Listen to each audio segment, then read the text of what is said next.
नमस्कार। आज मु बनई dhaba style chicken gravy.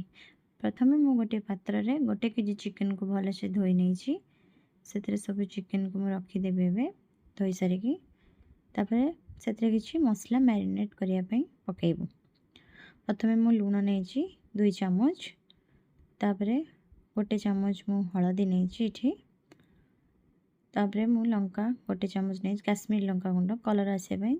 Then तापरे मु नहीं धनिया गुंड गोटे चामच, आधा चामच गोलमरिच गुंड, आउ 3 चामच अदा रसुण पेस्ट।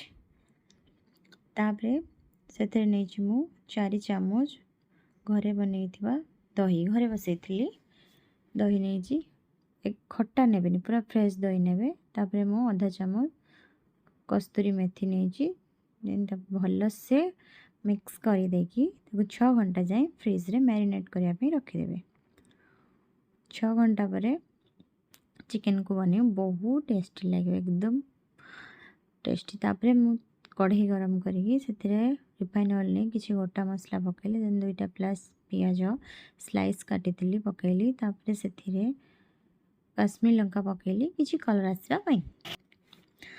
देन ताको मिक्स करदेली। तापरे मैरिनेट करके रखी चिकन सबको पकईदेली।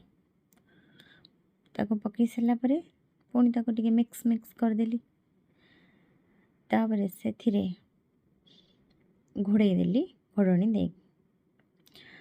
चिकन प्रथम जो पानीटा पूरा सुखी गला परे से मु ग्राइंड करके रखी पुदीना धनिया आउ किछि कंचा लंका से मुझे मिक्स करदेली।